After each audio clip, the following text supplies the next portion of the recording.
Born and raised in the motherland, chasing a better life. Story of an immigrant. Concrete pastures. Concrete pastures. Rwanda is doing good. I would say the technology, the health. I started writing by reading first. I read and it opened my mind, like changed how I see things. Gave me hope when I was hopeless, and it motivated me to share my stories. In the book, I talk about an older guy, Ahmed, 13 years in the US. So he knows in and outs. And so he holds Ayaan's hand and, show him, go here. He even led him to DJing, which opens Ayaan's, doors because Ayaan was, in isolation in the COVID times. I also talk about COVID. Hello, family. Welcome back to Concrete Pastures. I'm Nancy Mulewasisi. For those of you joining us for the first time, this is a space that's dedicated to exploring the journeys of immigrants who have moved to countries in search of greener pastures. Here, we dive into a rich tapestry of experiences, sharing insightful stories and vulnerable lessons we've learned along the way. Our goal is to provide you fresh perspectives on the immigrant journey, celebrating the resilience and determination it takes to start anew. Like our guest today, I am so excited to have him here. I can't wait for him to unpack his story. So whether you're an immigrant considering to move anywhere in the world or simply curious to be part of this journey with us and experience the experiences of immigrants, we invite you to join us on this enlightening journey. Let's deepen our understanding on what it truly means to be an immigrant. So don't forget to subscribe, like, share, and help us spread these amazing stories all over the world. You never know who you're going to inspire. Subscribe, subscribe, subscribe. We're still growing. And today I'm joined by an amazing guest. He's an author of the new book that you guys are going to be excited to read, Libaax, and he's here to share with us the behind the scenes, why he was inspired to write this story. Cedric, how are you? Yeah, I'm good. How are you? I am wonderful. Oh my God. Thank you so much for making time to join us. I'm so excited. You're originally from Rwanda and you're joining me from Michigan. Yes, Ah, Detroit. so we always 312. start from home, of course. How Right. was it growing up in Rwanda? Yes, so growing up in Rwanda, it's always a simple life.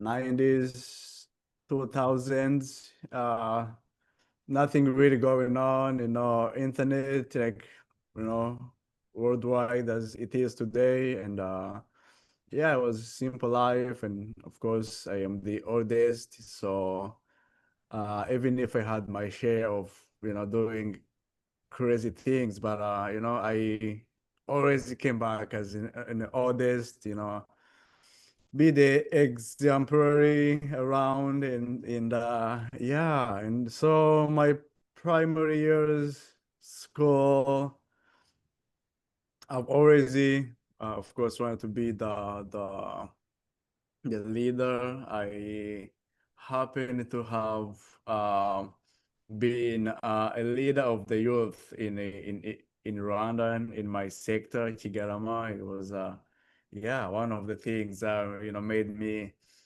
think life as not just a single life, but more as a community. How one person brings 100 people together to do a single cause that benefits all. Yeah, that's pretty much, my growing up, real kind of story, short version. Nice, nice. I mean, you grew up in at the time after the Rwanda genocide. Can you just share with us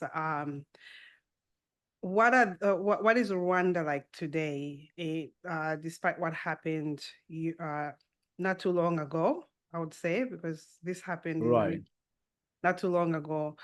How is it now before you left? How was it growing up in that space? The side effects of the war, how was that?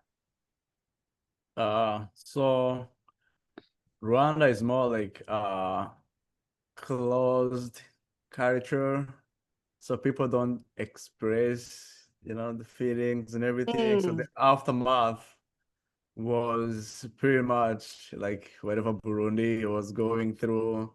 So pretty much they sweep under the rug, the whole history and everything, because people had like lived together. I mean, I guess that's yeah. But though my mom, she was pregnant, during the whole thing, and I was born like wow. 2 months after. Yeah, so it was a tough for her, I would say, the Yeah, hiding, the running, and everything. Yeah, but that story was like, in the past. But today, in the news, Rwanda is doing good, I would say. The technology, the health, and yeah, the other sectors are really, really doing good. very nice, very nice. I mean, I recently watched a show. These guys from Nigeria were actually showcasing different parts of Africa, and their first trip was going to Rwanda. And it Mm, looked very, very developed, very nice. And it's nice to see that side of things, because all of us, honestly, all we remember of Rwanda is the genocide. And I was actually happy. And for you even to highlight the technology, how it is today, that it's thriving, is actually really, really great, because mm. we end up just thinking of the negative instead of, the good things. Right, right, right. Yeah, Yes, I mean, we had our history, but it's time to rebuild it, and yeah, things will get better, even much better. And yeah, the vision is here, we're here, and the diaspora, and yeah, things need to change, and yeah, things will be really, really amazing. very nice. So tell us, you decided to come to the US of A. What motivated you to come to the US of A? So I always use this example. To me, let me start with the Nubia dynasty, which later on became the Egypt Empire. Mm-hmm. And every scholar in the Europe moved, they migrated to the Egypt Empire to learn and understand how the world works, and whatever the new technology was going to be. And Mm-hmm. then they moved back to create, the Greek Empire, the Roman Empire. So for me, as a guy from East Africa, I had the same vision, and then go to the US is this, biggest empire, everybody moves here to learn and understand things. So yeah, that was my motivation, and Mm. freedom, and yeah, I had to move here to learn, and I was special about concrete, as I love the name concrete partures. Yeah, so I was like, yeah, let me, be an expert into concrete. Oh, very, very nice. I mean, everybody, for a lot of people that I know, everybody aspires to for a better life, and it depends where your heart is drawn. And it's definitely evident that your heart was drawn to the US of A. How do you like it so far? Yeah, I mean, so far so good. And that's why I created Ayaan, the story in the book, Yeah. the main character of the Hmm. Libaax. Yeah, he's a living life, and I wanted to share his experiences with the new immigrants, the first generation, like the first person to land in anywhere, like where nobody knows you, the roadmap. That's, yeah, that's that's who Ayaan represent, and that's, yeah, so far so good, I would say. So you're already starting to talk about your book, which is Libaax. So with Libaax, you in your bio you mentioned that you didn't have any formal writing training. Mm. How did you develop the writing skills, and what motivated you to start this?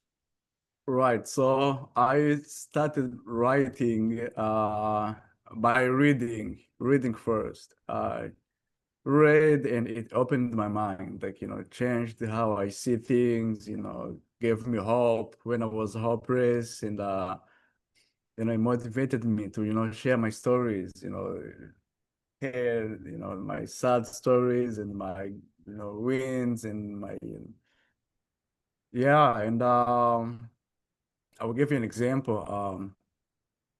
The I love this book so much. The Frankenstein by Mary Shelley. Frankenstein, the monster. They even made movies about the monster, like, Mm-hmm. stitches of bodies and everything. Is some hideous, ugly Yeah. creature. So the monster in the book, uh, he was created, and then his creator, Victor, he the first time he looked at him and he was like, oh man, these things look so ugly, and then he hated it. He ran away.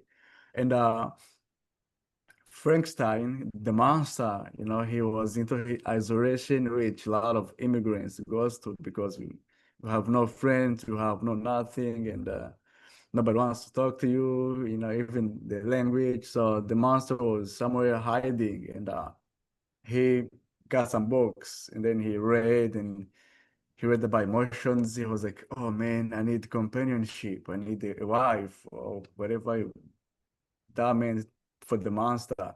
Mm-hmm. So how reading changed the mind, that's, what it did to me, like different books. And yeah, that's what read it writing, let me help, change somebody's mind in isolation, or someone who wants to know how immigrants live.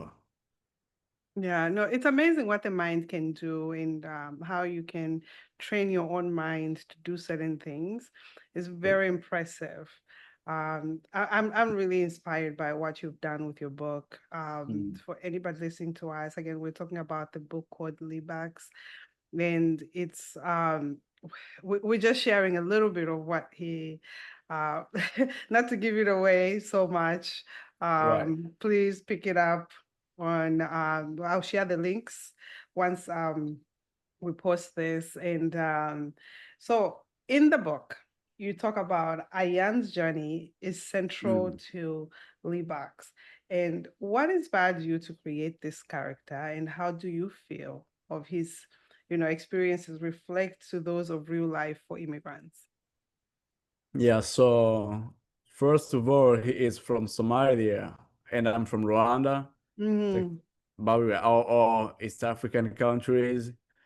But I wanted somebody with a rough history, just like Rwanda, Somalia, they have really rough, lives. And his father was a pirate, in Somalia, people are pirates, people, yeah, sad lives, I'd say. And his father died at the sea. So the kid had really this rough history. So he moved to the US, and now with his, rough history, now he needs to start from the beginning, from nothing, from zero. And though he is mastering, because he's, had his lives, his character and everything, and then, but he's so shocked by the emotions of being alone, dating a woman who doesn't love him back, and those are the things I want to also bring in, regardless of how masculine he is, he's in a calf facing these emotions, and that's why I chose Ayaan in the sense of character, and yeah. So, I mean, you mentioned a lot in your book about displacement, which is what I think a lot of us feel, um, in a sense, but a lot more in our refugee community. But for Mm, you, you mentioned a lot of that and search of belonging in your book. Um, how did you approach this in your writing, and how do you feel with those emotions? Because sometimes writing, because when I write with a lot of emotion. right, right. Because I remember, like right now, I'm writing something that's gonna be an episode, but the Mm, emotions of how I felt back then it comes rushing. So in your case, because this mm. is a fictional character that you have, uh, were you placing yourself in that place? So, Ayaan, even if he's a fiction character, like you said, he embodies the lived experiences of me, of my friends, and Mm, uh, like one of the lines I have in the book is standing in Kroger, the store, grocery store, yeah, looking at the hundreds and hundreds of brands of cereals, and he doesn't even know which one to pick, and he's just froze, like and then he ends up going home with just bread, and because that's what he knows, and so those are the lived experiences every first immigrants had, those moments, and yeah, so I have more of those moments in the book. I just need you to for you to elaborate on something for us. It's like home is what you create. It's something that we create. Can you Right. elaborate on what that means for you and So how it is home being represented in your something book? we create. Mm-hmm. So I in the book talk about friends. So friendship is something along the way that really defines a person's purpose, especially in this life where nobody knows you. So usually I always, say this, the message, as an immigrant, we don't have to pause our life to pick up, to pick up the language, to pick up whatever the system is, we have Yeah. to keep moving. So friends, this is where the friendship comes Mm-hmm. in the book. I talk about an older guy, Ahmed, 13 years in the US. So he knows in and outs. And so he holds Ayaan's hand and, show him, go here. He even led him to DJing, which opens Ayaan's, doors, because Ayaan was, in isolation and COVID times. I also talk about COVID, and during those times, people were, literally locked into the houses, and I was one of them. And people would have to call you to know if you're doing good. And for an immigrant where nobody knows you, so somebody really had to call you. So this is why friendship is really, really important, and along the way. Those people help you, make home where no home is, and that's yeah, that's what I think you're saying here. Yeah, no, no, no, it's definitely that. I mean, you are passionate about bridging cultures and um, could you just share with us what message you hope the readers to take Mm. away in regarding of duality and also their identities? Right. So Ayaan, as a DJ in Detroit, so here techno is one of the best, uh, I'll say club or whatever music you hear around. So when Ayaan was going out, he went in with such a mind of bringing Kwarami songs. Those are the hymns from Somalia. So he laid those over, the techno sounded, this different sound, this duality, to make sure you understand, Karami, and which, of course, I say we don't have to pause the life to speak, with the better American accent, no, you have to have this, accent, this is who you are, and that Yeah. duality I'm talking about, merging things, and because if you want to wait until, things lined up, whatever that is, it's gonna take years, you're gonna miss out, a whole lot of things. Nice, nice. I mean, when we come to this country, we bring our culture with us. So it's just a matter of merging those two together, having the American culture and immersing yourself into American culture, and not forgetting completely where you come from as well, your values, your culture, and stuff. And that being music, like what you just said. And for a lot of us, it's through food. We don't forget to eat our local food. We try to have our local foods Yes, and stuff. yeah. Our outfits, our African outfits that we wear. So it's Mhm. been a lot of that. So I just wanted to, understand how you are merging the two. Yes, that's correct. And also I talk about humble beginnings. Yeah. Maybe you were gonna, get to that, but humble beginnings is part of this journey, and Ayaan went through humble beginnings, invisible, and it was not just up to him himself, though he did the work, and the community was there. But Mhm. yeah, we don't have to shy away from the humble beginnings, or the humble beginnings, humble hours from, reaching, for the dreams, from DJing as Ayaan. Maybe we're gonna base on Ayaan for the sake of the examples, don't just base on, dishes, washing dishes. He moves to a headliner, a DJ, so something really, really big.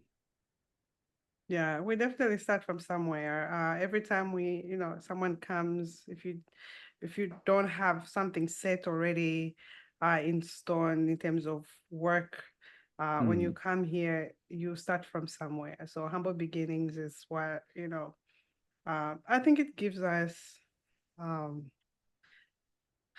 some type of I would say appreciation of life. mm, And once we get to where we need to be, we appreciate where we came from and then appreciate where we are and see the hard work that was put in. So I really like what you've done with the book and how mm. you've just told the story and showcased what a lot of immigrants go through.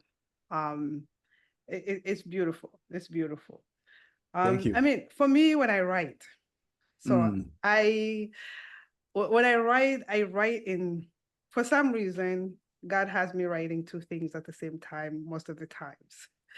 So literally, right now, I'm writing two things. There's an episode, there's something else I'm writing, and it's both at the same time. And most of the times, I get something like um for me to write about. I'll start mm. there and then I'll go to the other side and write my episode or go to the project that I'm working on and go right there. So what is your ritual on writing? Because there's a lot of young people out there, a lot of people not even young, but out there that want to write. Maybe you could share your tips, your rituals. How do you do it? Because mine is just however I'm guided, I write. Yes. So I'm not a formal writer, Yeah, and which I think makes more easier and gives me the room, yeah, to be flexible. Like, that's how I feel. That's how I feel. I just freestyle. yes. So same thing. So though for me, I do few more things. I'm a student now, So I prefer to have mornings for my writing. So let's say usually at 5, 4:30, I am sometimes awake, like really awake. So then, I have plans, I have visions, and I have, stories, feelings.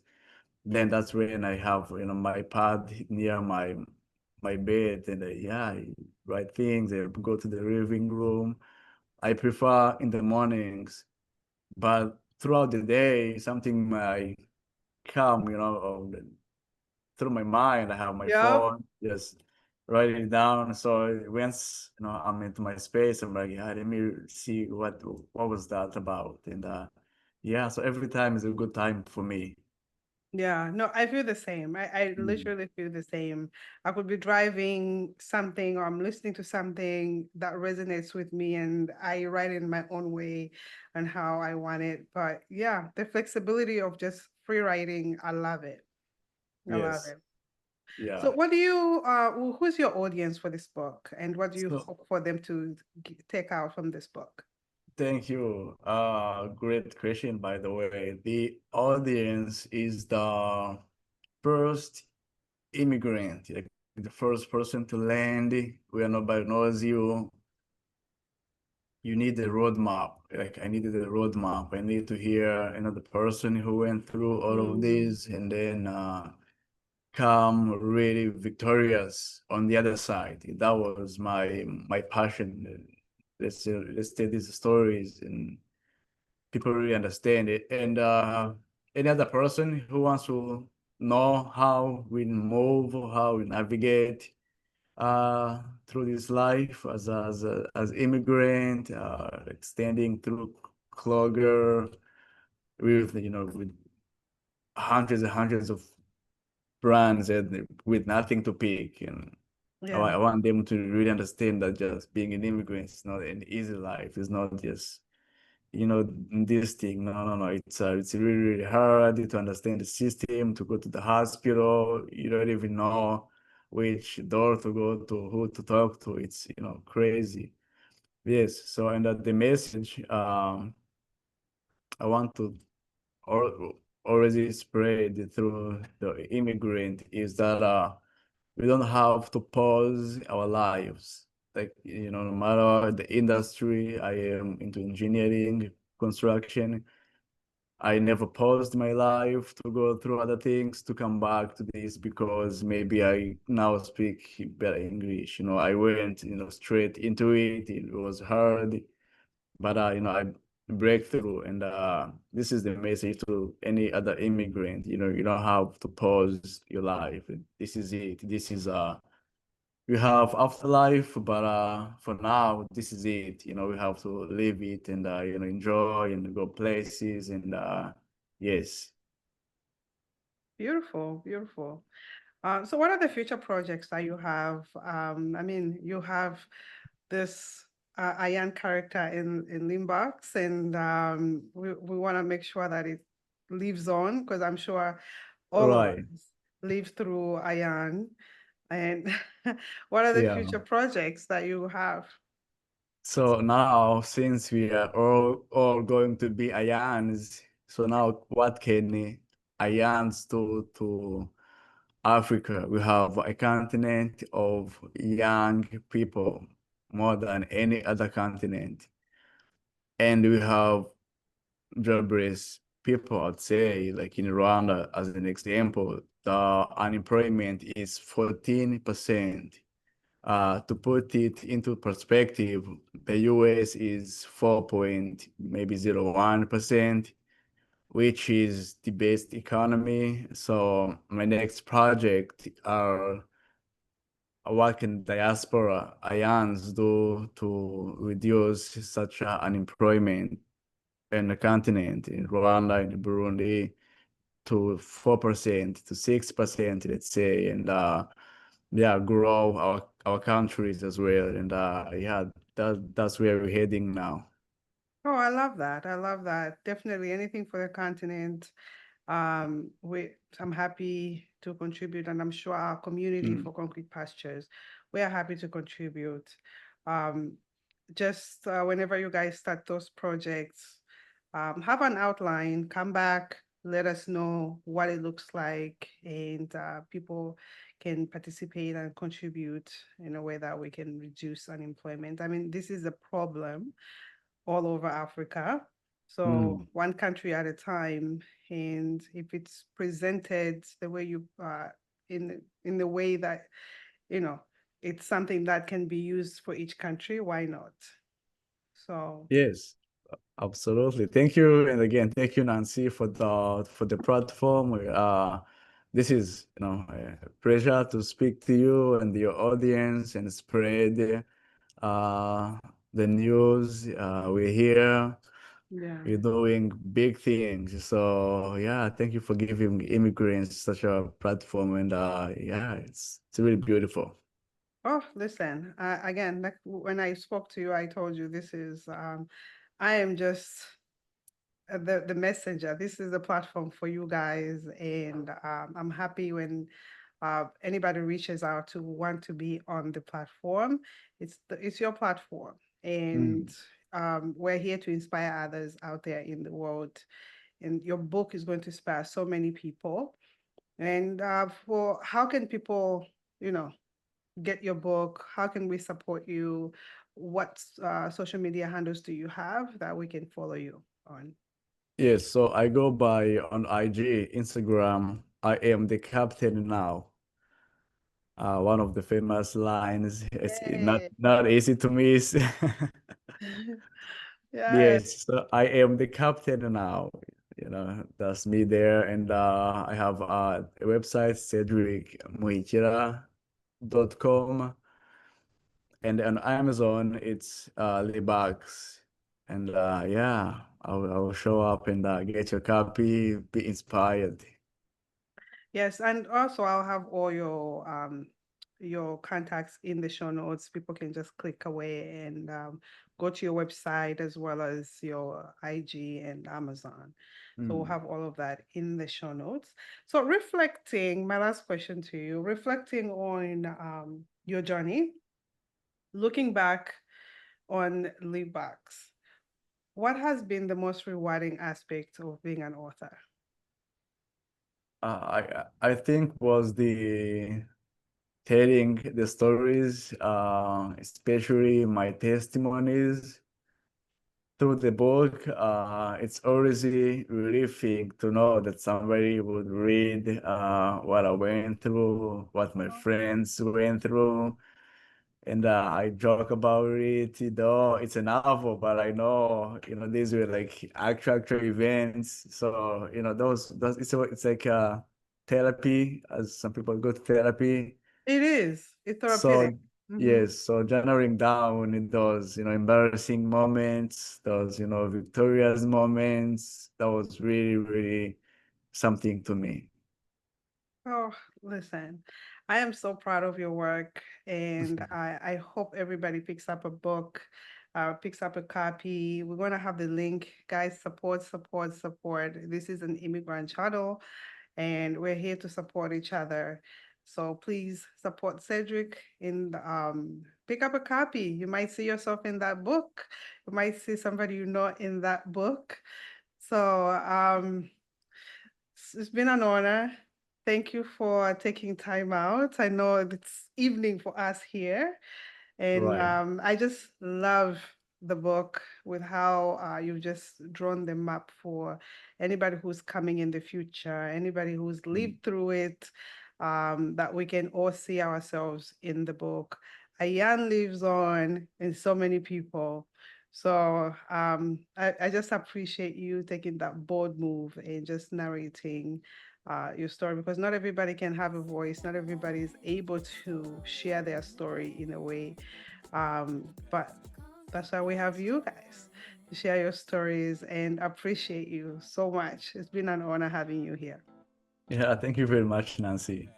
Thank you so much. Thank you.